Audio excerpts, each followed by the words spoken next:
हाय दोस्तों, तो आज मैं बताऊंगी कि नॉर्मल डिलीवरी कौन से घरेलू काम करने चाहिए नॉर्मल डिलीवरी के लिए। अभी तक आपने मेरे चैनल को सब्सक्राइब नहीं किया है तो सब्सक्राइब कर लीजिए एंड लाइक एंड शेयर ज़रूर कीजिएगा अगर वीडियो अच्छी लगी तो। कंटिन्यू करते हैं। जब हमारी मम्मी के टाइम पे उस टाइम मोस्टली जॉइंट फैमिली हुआ करती थी और एक घर में मिनिमम 8 से 10 लोग हुआ करते थे। उस टाइम मेड नहीं होती थी, जिसकी वजह से घर का सारा काम उन्हीं को करना पड़ता था।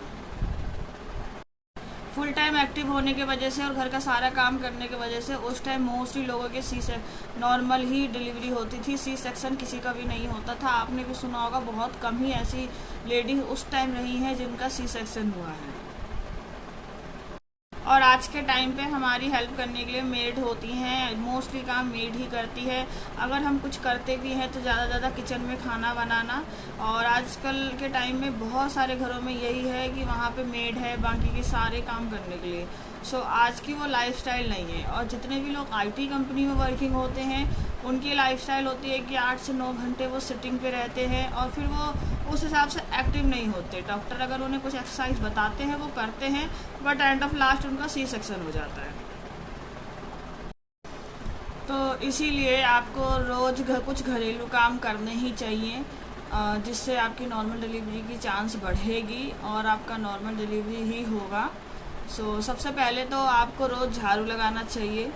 आपसे अगर हो पा रहा है तो आप डक वॉक भी करके झाड़ू लगा सकते हैं, लेकिन आप झाड़ू नॉर्मली खड़े होकर लगा सकती हैं। झाड़ू लगाने से भी आपकी बॉडी मसल्स रिलैक्स होंगे, जिसकी वजह से आपको नॉर्मल डिलीवरी में हेल्प मिलेगी। सेकंड, आपको पोछा लगाना है। आपने सुना ही होगा, घर के बड़े बुजुर्ग भी बोलते हैं कि पोछा लगाओ, बैठ के पोछा लगाओ। स्पेशली प्रेगनेंसी में बैठ के ही पोछा लगाना सही होता है। अगर आप पोछा नहीं लगाती तो आप डक वॉक कर सकती हैं रोज़ आधे घंटे से 1 घंटे, लेकिन पोछा लगाएंगी तो कोई काम करती रहेंगी तो आपका माइंड डाइवर्ट नहीं होगा। आपको थकावट फील होगी, बट आपके दिमाग में ये रहेगा कि आपको पोछा लगाना है। इसलिए आप पोछा डक वॉक करके ही लगाएं। खाली डक वॉक करेंगी तो आपको इरिटेशन हो सकता है। प्रेगनेंसी में ऑलरेडी 8 से 9 मंथ में बॉडी हैवी हो जाता है, तो अगर आप खाली डक वॉक करती हैं तो आपको गुस्सा, इरिटेशन और बहुत सारी प्रॉब्लम्स हो सकती हैं। तो इसलिए आप पोछा लगाएं। पोछा लगाते टाइम डक वॉक करके पोछा लगाएंगी तो इससे आपका जो बॉडी होगा वो एक्टिव होगा और उस टाइम नॉर्मल डिलीवरी का पूरा चांस बढ़ेगा। बच्चा नीचे आएगा और आपके मसल्स मजबूत होंगे, जिससे नॉर्मल डिलीवरी में आपको ईजी रहेगा। डक वॉक करने से जो मेन बेनिफिट होता है वो होता है कि आपके जो पेल्विक मसल्स हैं वो खुलेंगे। उस मसल्स में मसल स्ट्रॉन्ग बनेंगे, स्ट्रेंथ बढ़ेगी, जो नॉर्मल डिलीवरी में बेबी को पुश करने के लिए बहुत ही यूज़फुल होते हैं। इसीलिए आप पूरी कोशिश करें कि स्पेशली लास्ट के 2 मंथ में बैठ के ही पोछा लगाएं।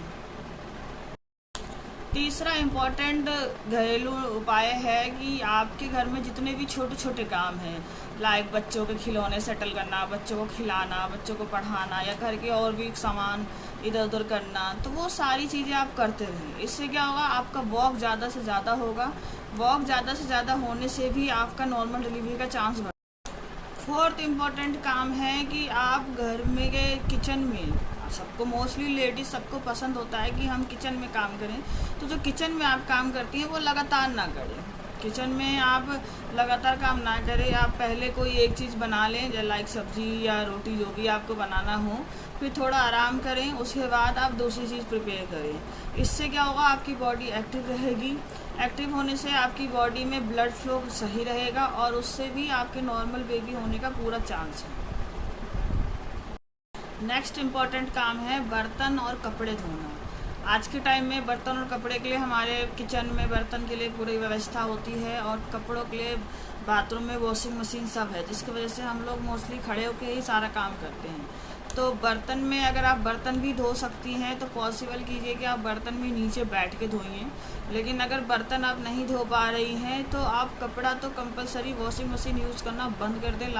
नेक्स्ट 2 मंथ आप वॉशिंग मशीन यूज मत कीजिए। सिर्फ और सिर्फ बैठ के कपड़े धोइए, वो भी अपने दोनों पाँव पे बैठ के। और नहीं अगर पॉसिबल होता है तो आप थोड़े थोड़े कपड़े करके धोइए, लेकिन आप ये सारे एक्सरसाइज करेंगे, इससे भी ब्लड फ्लो बढ़ता है। आपके बॉटम पेल्विक मसल्स जो होंगे वो स्ट्रॉन्ग होंगे और फिर बेबी को पुश करने में काफ़ी सपोर्ट मिलेगा और आपका नॉर्मल डिलीवरी ही होगा इससे। एंड लास्ट टिप है कि आप ज़्यादा से ज़्यादा काम लाइक बच्चों को पढ़ाना, खाना खाना, बैठना, कहीं मतलब कुछ आप एक्टिविटी कर रहे हो, सब्जी प्रिपेयर कर रहे हो, आटा से गूंथ रहे हो, जो भी चीज़ कर रहे हो मोस्टली काम आप बैठ के करें, वो भी फर्श पे बैठ के। और आप चाहें तो अगर आपको थोड़ी दिक्कत हो रही है तो आदत बनाने के लिए आप किसी हार्ड सोफ़ा या कुछ ऐसा जो हार्ड हो थोड़ा, उस पर भी पाँव को फोल्ड करके बैठ सकते हो बटरफ्लाई स्टाइल में। लेकिन पॉसिबल करें कि आप नीचे फ्लोर पे ही बैठें, क्योंकि वो ज़्यादा सपोर्टिव है। आज के टाइम पे किसी के भी घर में अभी सोफ़ा हार्ड नहीं होता, सो आप नीचे ही बैठे, इससे बेबी का हेड नीचे आने में हेल्प मिलेगी और आपका पूरा चांस होगा कि आपका नॉर्मल डिलीवरी ही होगा। और ये सारे स्टेप अगर आप 8वें से 9वें महीने में करती हैं तो आपके नॉर्मल डिलीवरी ही होगा और आपको ज़्यादा कोई बड़ी प्रॉब्लम नहीं होगी। एंड ये सारा जो एक्सपीरियंस मैं आपको शेयर कर रही हूँ, ये मेरे पास के रिलेटिव्स का है। अभी कुछ दिन पहले ही एक बेबी बॉय हुआ है और उन सब से कंफर्मेशन लेके मैं कर रही हूँ और मैं अपने लिए सारी एक्टिविटी रोज़ करती हूँ। सो अगर मेरा नॉर्मल डिलीवरी होता है सो मैं एक और वोटिंग ऐड हो जाऊँगी कि हाँ ऐसा होता है सच में। और सेकंड थिंग, मुझे ऐसा कोई क्रिटिकल इशू नहीं है, सो मैं कर पा रही हूँ। तो मेन चीज़ ये है कि अगर आपके साथ कोई क्रिटिकल इशू है, लाइक आपकी रिस्की प्रेगनेंसी है या आपकी वीकनेस रहती है, शरीर बहुत ज़्यादा सपोर्टिव नहीं है, तबीयत बहुत ख़राब रहती है, तो बिना डॉक्टर के परमिशन से ये सारी एक्टिविटी ना करें, क्योंकि डक वॉक करने से आपको प्रॉब्लम हो सकती है, क्योंकि टाइम से पहले बेबी का सर नीचे आ सकता है और अगर आपका बेबी ऑलरेडी नीचे है या प्लेसेंटा नीचे है तो आपको प्रॉब्लम होगी। सो डॉक्टर के गाइडेंस से ही ये सारी चीज़ें करें अगर आपकी प्रेगनेंसी रिस्की है तो, अदरवाइज़ आप ये कर सकते हैं। सो वीडियो अच्छी लगे तो लाइक, शेयर एंड सब्सक्राइब जरूर कीजिएगा। Bye bye.